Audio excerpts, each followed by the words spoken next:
You are looking at a woman who made the cover of Vogue over 700 times. A face so iconic that designers would literally rewrite their entire campaigns around her. And then, one day, she disappeared. No explanation, no goodbye, just gone. And when she finally came back, nobody could believe what they were seeing. We are talking about the biggest names in Hollywood, the faces you grew up watching, the people who seemed untouchable, and what happened to them when they chased perfection so hard that they lost themselves completely. How does someone go from ruling every magazine cover on Earth to hiding from cameras for 5 straight years? What really happens inside those clinics when the cameras are off? And why do the people with the most money and the most access end up with the worst results? Stay right here, because this video the beauty industry does not want you to watch. Linda Evangelista, the procedure that broke her. Linda Evangelista was not just a supermodel. She was the supermodel. In the 1990s, she was the standard. She once famously said she would not get out of bed for less than $10,000 a day. That was not arrogance. That was the reality of how dominant she was. Vogue, Chanel, Versace, every major house wanted her face. So when she vanished, people noticed. For years, nobody knew why. She stopped showing up, stopped posting, stopped everything, and the fashion world that had once put her on a pedestal just moved on without her. Then, in 2021, she finally broke her silence, and what she revealed was devastating. Back in 2015 and 2016, Evangelista underwent a procedure called cool sculpting. You have probably seen the ads. It is marketed as a non-invasive fat reduction treatment. No surgery, no downtime, safe and easy. That was the pitch. What happened to Linda was the opposite of all of that. Instead of reducing fat, the treatment triggered a rare and brutal side effect called paradoxical adipose hyperplasia. The fat cells did not shrink, they grew. Her body reacted in the exact opposite way the procedure promised. The areas that were treated became larger, harder, and permanently disfigured.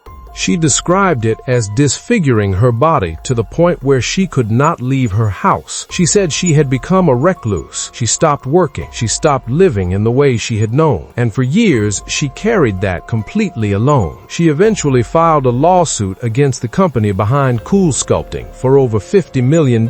She said corrective surgeries did nothing to fix what had happened. The damage was done, and it was not reversible. What makes this even harder to sit with is that this was not vanity run wild. This was a woman who trusted a product that was advertised as safe, a product that was supposed to be the low-risk option, and it derailed 5 years of her life. When she spoke out, the response was enormous, because she said the thing nobody says, that these treatments carry real risks, that the ads do not tell you the whole story, and that even when you do everything right, things can still go completely wrong. Her courage in going public changed the conversation, and the industry did not love her for it. Kenny Rogers, the regret he carried on stage. Kenny Rogers was the kind of famous that does not really exist anymore. Across 6 decades, he sold over 100 million records worldwide. The Gambler, Islands in the Stream, Lady. These were not just songs. They were American landmarks. His voice had a warmth to it that made total strangers feel like he was singing directly to them. And that face, rugged, weathered, real. It matched the music perfectly. But by the 1990s, the pressure of staying relevant under relentless television scrutiny started to get to him. High-definition cameras were picking up everything, every line, every year. And like so many performers of his era, he felt the weight of an industry that was quietly telling him to do something about it. He went under the knife, a facelift, eyelid surgery, procedures that were supposed to refresh his look without changing who he was. They changed who he was. The results tightened his features in ways that felt unnatural. His eyes looked different. His expression looked different. Fans noticed immediately, and honestly, nobody tried to pretend they did not.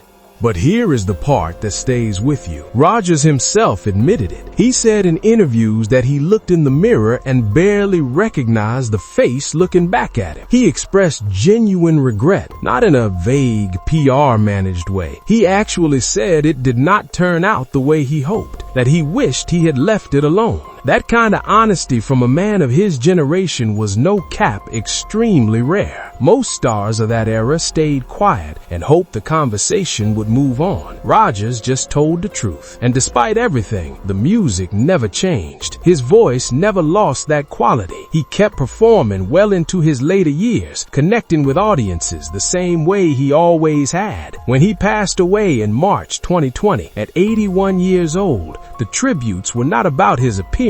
They were about the gambler, about what his voice made people feel. The face changed. The legacy did not. Lisa Rinna, 25 years of consequences. If you think cosmetic regret is something that shows up quickly, Lisa Rinna's story will completely reset your understanding of that. She was 20 years old in 1986 when she got silicone lip injections. 20. She has talked about it openly. She was inspired by the film Beaches. She wanted fuller lips. She wanted to stand out. And in the world she was entering, that kind of decision felt completely normal. For a long time it worked. Her lips became her signature. When she rose to fame on Days of Our Lives and later on The Real Housewives of Beverly Hills, those lips were part of the brand. Recognizable, iconic, talked about constantly. But silicone is permanent, and permanent means you're living with whatever happens to it for the rest of your life. Over time, the silicone hardened. It became uncomfortable. The texture changed. The shape became uneven. What had started as a confidence boost slowly became a source of real physical discomfort and emotional pain. She carried that for nearly 25 years before she finally had corrective surgery in 2010 to remove damaged tissue. And here's the brutal part. The surgery helped, but it could not fully undo what had been done. 25 years of a permanent substance in your lips leaves marks that no procedure can completely erase.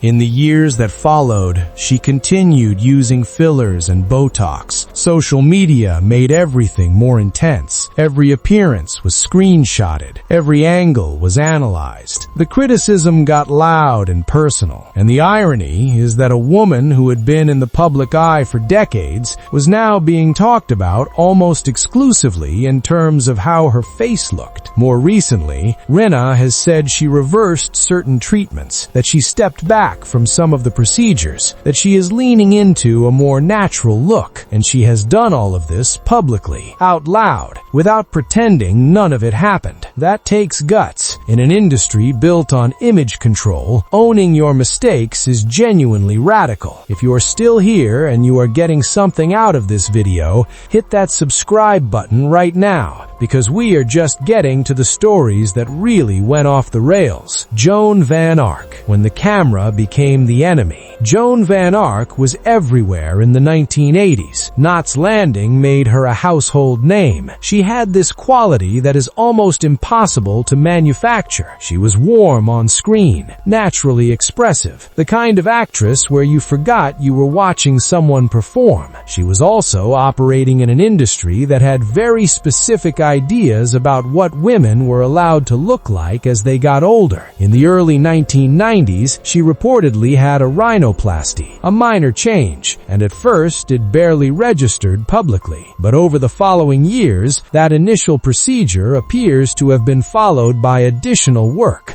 facelifts, eyelid surgery, skin treatments. Individually, each step probably seemed reasonable in the moment, but the cumulative effect was significant. The softness that made her so watchable began to fade. Her expressions appeared more restricted. The woman audiences had connected with started to look like a different person. And then high-definition television arrived and changed everything. In standard definition, you could hide a lot. HD hides nothing. Every procedure, every change, every subtlety became visible in a way that previous generations of performers never had to deal with. Van Ark was suddenly in the middle of a media conversation she never asked to be part of.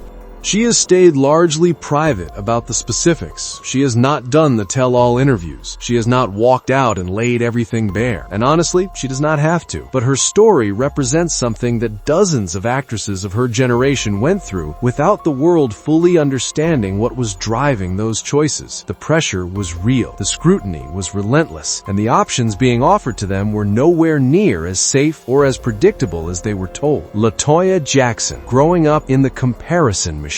Try to imagine growing up with Michael Jackson as your brother. Not as a fan, as his sibling, as someone who shares a last name that the entire world associates with one of the greatest entertainers who ever lived. Toya Jackson spent her entire career inside that comparison, and it shaped everything. She launched her own career in the 1980s with genuine ambition. Her album, My Special Love, got attention. She was modeling, she was making television appearances. She was building something real on her own terms, but the industry she was working in had no interest in seeing her separately from her brother, and as the decade moved forward, the pressure to look a certain way inside that spotlight became impossible to ignore. In the late 1980s, Toya reportedly had rhinoplasty. The change was noticeable, and it opened a door that did not close easily. Over the following years, observers noted continued changes, a more sculpted face, a tighter look, features that moved further from the natural face she had grown up with. What happened next is something that still feels uncomfortable to talk about openly. The more her appearance changed, the more media coverage centered on comparisons to Michael. His own cosmetic journey was being discussed constantly, and suddenly Toya was caught in that narrative whether she wanted to be or not. Her identity, her work, her actual career became secondary to a conversation about how she looked and who she resembled. She spent years navigating enormous personal challenges that had nothing to do with cosmetics. Her public statements over the decades covered difficult ground about her family and her own experiences. Through all of it, the appearance conversation never fully went away. Today, she maintains a quieter presence. She shows up for family, she supports the Jackson legacy, and she carries a story that is far more complicated than any before and after photo could ever capture. Goldie Hawn. Authenticity versus the Hollywood machine. Goldie Hawn is one of those people who genuinely seemed immune to the pressures of Hollywood. She won her Oscar in 1970. She built a career across 5 decades on personality, comedic instinct, and a kind of irresistible lightness that no amount of industry pressure could manufacture, and yet even she was not untouchable. Hawn has never publicly confirmed specific procedures. That matters, and it deserves to be said clearly. But during public appearances in the 2000s, observers and commentators began noting changes, smoother skin, more defined features, the kind of shifts that sparked the usual speculation. Here is the thing though, with Goldie Hawn, the conversation always runs into a wall, because even the people pointing at changes cannot quite agree on what they are seeing or why. Lighting changes things. Makeup changes things. The natural aging process looks different on camera depending on 100 variables. And in her case, none of the speculation ever came with confirmation from her. What is not speculation is this: she has been largely absent from acting since the mid-2000s, not because Hollywood stopped wanting her, but because she chose something different. She has poured enormous energy into the Mind Up Foundation, her non-profit focused on mental health and mindfulness in education for children. She has been present for her family, her grandchildren, her long-term relationship with Kurt Russell. She built a life outside the machine that tried to define her, and in doing that, she made herself one of the most interesting figures in this entire conversation, because the question her story really asks is this: what does it mean to age on your own terms when the entire industry is structured to prevent exactly that? And if you think these transformations were shocking, wait until you see what we uncovered about Michael Jackson, the real story, the timeline nobody talks about, the details that will completely change how you see everything you thought you already knew. Click that video right now, because once you see it, you cannot unsee it.